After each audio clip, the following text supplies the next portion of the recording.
नमस्कार। आज हम चर्चा कर रहे हैं भारत में उपभोक्ता अधिकारों की दशा व दिशा को लेकर। उपभोक्ता संरक्षण अधिनियम 2019 की धारा 2(7) के अनुसार उपभोक्ता एक ऐसा व्यक्ति है जो किसी भी सामान या सेवा जो खरीदता है, जिसका भुगतान वह करता है या वायदा करता है या आंशिक रूप से भुगतान उसने किया है और आंशिक रूप से या उसने फिर वायदा किया है, आस्थगित भुगतान की किसी भी प्रणाली के तहत ऐसे सामान या सेवाओं के लाभार्थी के अनुमोदन के साथ उपभोगकर्ता उपभोक्ता की परिभाषा में शामिल है। उपभोक्ता संरक्षण अधिनियम के तहत कोई भी व्यक्ति सामान खरीदता है और किसी भी सेवा को किराए पर लेता है या प्राप्त करता है में इलेक्ट्रॉनिक माध्यमों या टेली शॉपिंग या डायरेक्ट सेलिंग या मल्टी लेवल मार्केटिंग के माध्यम से ऑफलाइन या ऑनलाइन लेन देन करता है, उन्हें उपभोक्ता माना जाएगा।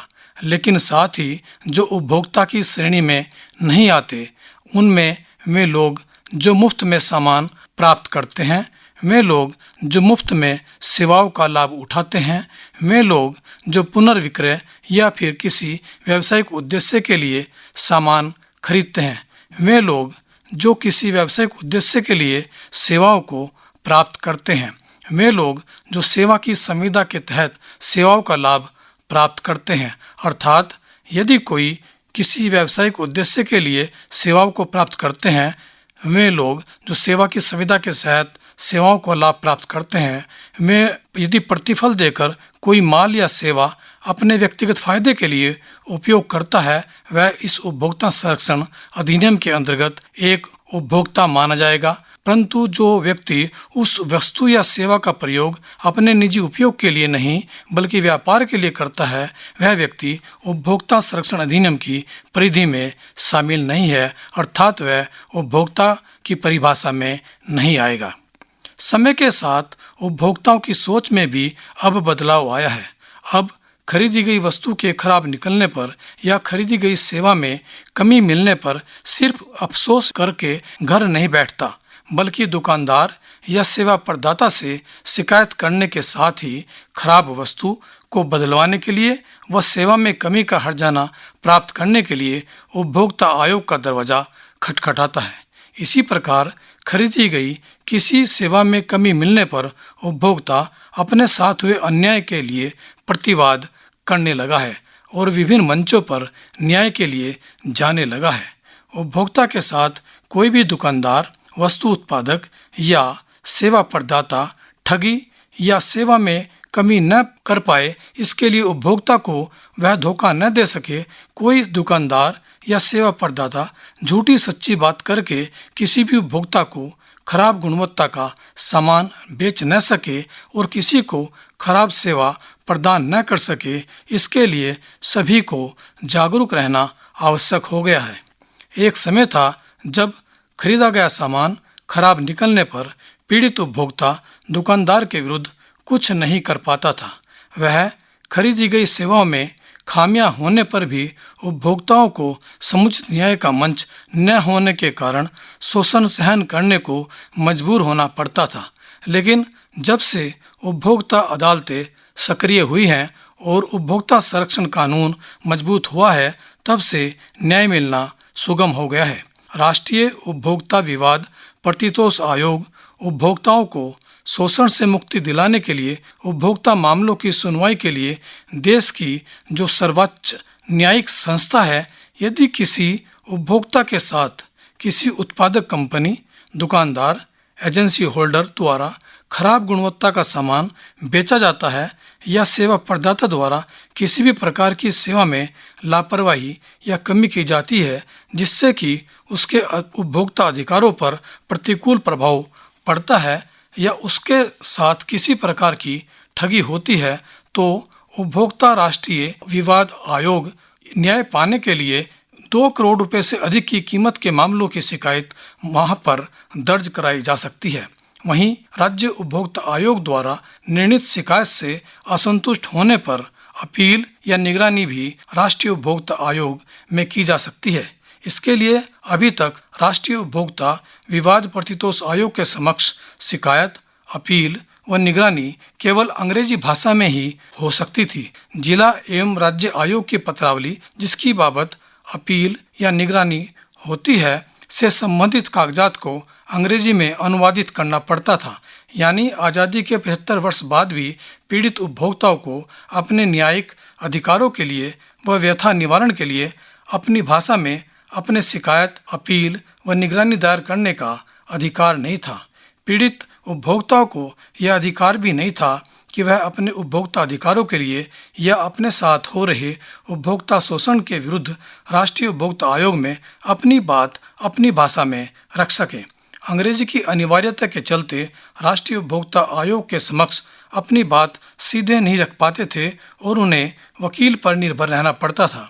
ऐसे में अनेक उपभोक्ता मामले ऐसे हैं जिनमें कई उपभोक्ताओं ने राष्ट्रीय उपभोक्ता आयोग में अपनी बात अपनी भाषा में रखने की मांग की।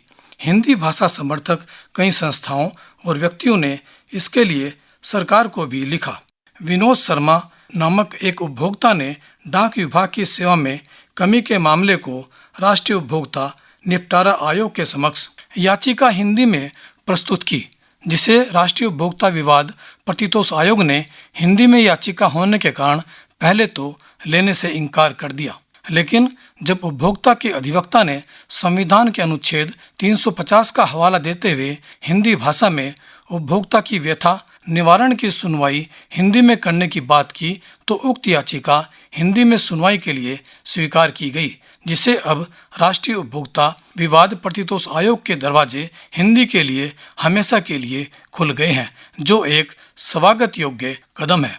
वास्तव में उपभोक्ता आयोग एक ऐसा न्याय का मंच है जहां प्रत्येक उपभोक्ता सुगमता से न्याय की मांग कर सकता है। उपभोक्ता संरक्षण अधिनियम 1986 जो अब उपभोक्ता संरक्षण अधिनियम 2019 में परिवर्तित हो गया है की अधिसूचना भारत सरकार ने 15 जुलाई 2020 को जारी की थी, जिसके तहत 20 जुलाई सन 2020 से उक्त परिवर्तित कानून प्रभावी हो गया है। इस बदले कानून के प्रभावी होने से उपभोक्ताओं को शोषण और अन्याय से मुक्ति मिल सकी है। इस कानून में किए गए बदलाव से उपभोक्ताओं को न्याय दिलाने में क्षेत्र में नई पहल का सूत्रपात हुआ है। उपभोक्ता संरक्षण परिवर्तित कानून 2019 के तहत उपभोक्ता कहीं से भी उपभोक्ता अदालत में अपनी शिकायत दर्ज करा सकता है। इस कानून में उपभोक्ताओं के हित में कई महत्वपूर्ण परिवर्तन किए गए, साथ ही पुराने नियमों में भी सुधार की कोशिश की गई, जैसे सेंटर रेगुलेटर का गठन, भ्रामक विज्ञापनों पर भारी दंड और ई कॉमर्स फर्मों और इलेक्ट्रॉनिक डिवाइस बेचने वाली कंपनियों के विरुद्ध सख्त दिशा निर्देश इस कानून में शामिल किए गए हैं। उपभोक्ता अब कहीं से भी, यानी जहां वह निवास करता है या जहां से उसने सामान या सेवा खरीदी है, में से कहीं से भी अपनी शिकायत जिला उपभोक्ता आयोग या फिर राज्य उपभोक्ता आयोग या फिर राष्ट्रीय उपभोक्ता आयोग में अपनी शिकायत दर्ज करा सकता है। उपभोक्ताओं की शिकायत सुनने के लिए जिला, राज्य एवं राष्ट्रीय स्तर पर उपभोक्ता अदालतें गठित हैं, जिन्हें आयोग के रूप में मान्यता दी गई है। नए कानून के तहत उपभोक्ता अदालतों के क्षेत्राधिकार में बदलाव किया गया है। राज्य और राष्ट्रीय उपभोक्ता अदालतों के मुकाबले जिला अदालतों तक बहुत ज़्यादा शिकायतें होती हैं, इसलिए अब जिला उपभोक्ता अदालतें 50 लाख रुपए तक के मामलों की सुनवाई कर सकेंगी। हालांकि पहले जिला आयोग को 1 करोड़ रुपए मूल्य के वादों की सुनवाई का अधिकार था, जो अब घटाकर 50 लाख रुपए तक किया गया है। पहले उपभोक्ता अपनी शिकायत वहीं दर्ज करा सकता था जहां विक्रेता अपनी सेवाएं देता है या फिर उसकी कोई शाखा या कार्यालय जहां मौजूद है, लेकिन अब जहां उपभोक्ता रहता है वहां से भी शिकायत दर्ज करा सकता है। ई कॉमर्स अर्थात ऑनलाइन से बढ़ती खरीदारी को देखते हुए यह उपभोक्ताओं के हित में एक अच्छा कदम है। इसके अलावा कानून में उपभोक्ता को वीडियो कॉन्फ्रेंसिंग के जरिए भी सुनवाई में उपस्थित होने की अनुमति दी गई है। इससे उपभोक्ता का पैसा और समय दोनों बच सकेंगे और उसे न्याय भी जल्दी मिल सकेगा। नकली या जाली अथवा मिलावटी सामान बेचने पर अब दोषी दुकानदार को 6 महीने से लेकर आजीवन कारावास तक की सजा हो सकती है और उपभोक्ता को 1 लाख रुपए से लेकर 5 लाख रुपए तक का मुआवजा मिल सकता है। सामान्य मामलों में उपभोक्ता को 1 लाख रुपए तक का मुआवजा मिलता है। अगर बेचे गए उत्पाद से उपभोक्ता को प्रत्यक्ष या अप्रत्यक्ष रूप से नुकसान होता है तो विक्रेता को 7 साल की जेल और उपभोक्ता को 5 लाख रुपए तक का मुआवजा मिल सकता है। यही नहीं, अगर ऐसे सामान की वजह से उपभोक्ता की मौत हुई तो उसके परिजनों को 10 लाख रुपए तक का मुआवजा मिल सकता है और विक्रेता को आजीवन कारावास की सजा मिल सकती है। नए कानून की परिधि में ऑनलाइन और टेली शॉपिंग कंपनियों को पहली बार शामिल किया गया है। खाने पीने की चीज़ों में मिलावट होने पर कंपनियों पर जुर्माना और जेल का प्रावधान किया गया है। इसके अलावा एक कंज्यूमर मीडिएशन सेल का भी गठन किया गया है, जिसमें दोनों पक्ष आपसी सहमति से मीडिएशन सेल जा सकेंगे और आपसी सहमति से भी विवाद का निपटारा हो सकेगा। नए उपभोक्ता कानून के अंतर्गत जनहित याचिका भी अब जिला उपभोक्ता विवाद प्रतिशोध आयोग अथवा राज्य उपभोक्ता आयोग अथवा राष्ट्रीय उपभोक्ता आयोग में दायर की जा सकेगी। नए उपभोक्ता संरक्षण कानून में भ्रमित करने वाले विज्ञापनों और उन विज्ञापनों को करने वाले सेलिब्रिटी पर भी सरकार ने सख्ती की है। नए कानून में उपभोक्ताओं को भ्रामक विज्ञापन जारी करने पर भी उनके विरुद्ध कार्रवाई की जाएगी। भ्रमित करने वाले विज्ञापनों के विरुद्ध धारा 2 उपधारा 28 के अंतर्गत कार्रवाई का प्रावधान किया गया है। भ्रमित करने वाले विज्ञापन पर धारा 21 के तहत केंद्रीय उपभोक्ता संरक्षण प्राधिकरण संबंधी कंपनी पर 10 लाख तक का जुर्माना लगा सकता है। गंभीर मामलों में 89 यानी 79 के तहत ये जुर्माना 50 लाख रुपए तक का भी हो सकता है और 5 साल की जेल भी हो सकती है।